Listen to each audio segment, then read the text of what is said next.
Good morning, church. I have a devotion for you today from Jeremiah, chapter 42. In this chapter, the nation of Judah, they have been taken away into captivity by the Babylonians, and the city's been destroyed, the wall's been torn down, the temple has been demolished, and there's still, though, a group of people that God has left in the land. Many thousands have been taken away into captivity, but there's still a few that are left. And this group, between chapters 40 of Jeremiah and chapter 42, we see this repeated over and over. They're called the remnant. And in chapter 42, this remnant comes to Jeremiah the prophet, and they ask him to go to the Lord and to pray for them.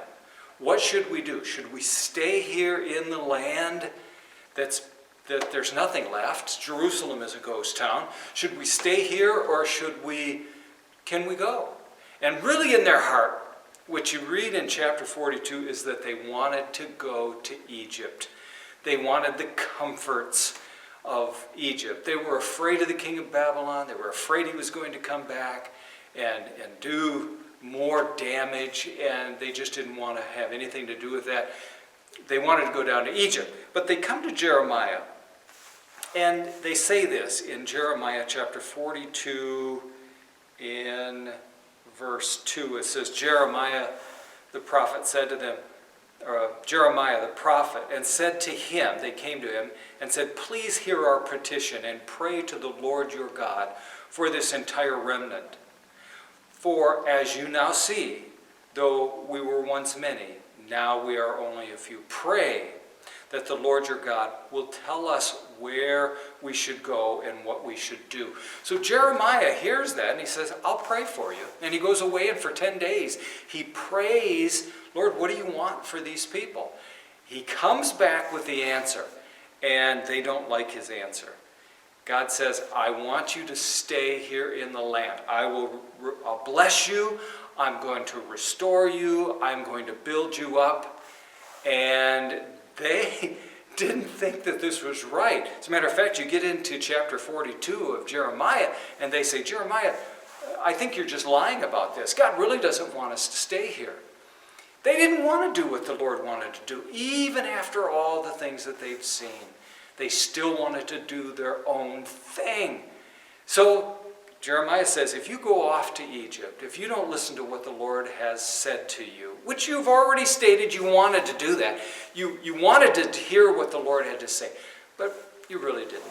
But if you go off to Egypt, then there's going to be famine, the sword's going to follow you there, you're going to live a miserable life.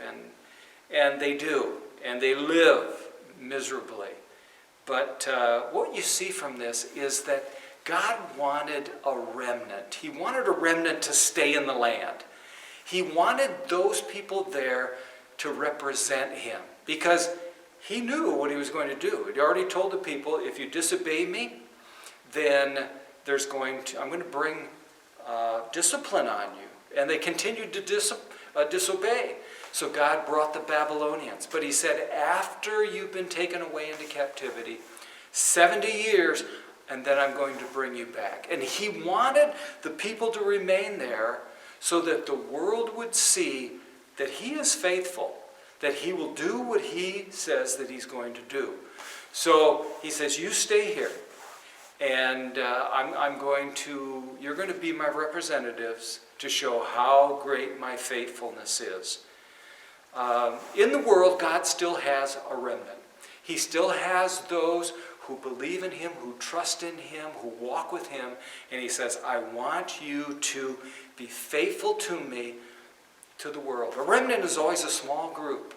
And I tell you what, when you put your trust in Jesus, when you follow him, when you believe in his word, you become part of a small group. And God says, you're my remnant in this world today, and I want you to stand for me. I don't want you to run off to Egypt.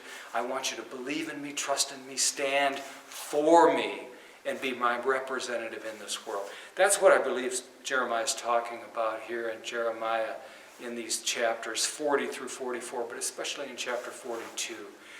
We are the remnant today, and this is how it has application for us. So stand for the Lord, always be faithful to Him, and realize that God will bless you. Even the small numbers, that's what a remnant is, a small number. And He says, I'm going to bless you because you're standing for me. So do that and trust the Lord that He is going to continue to be faithful. Great is thy faithfulness. Truly, that's the word. Amen.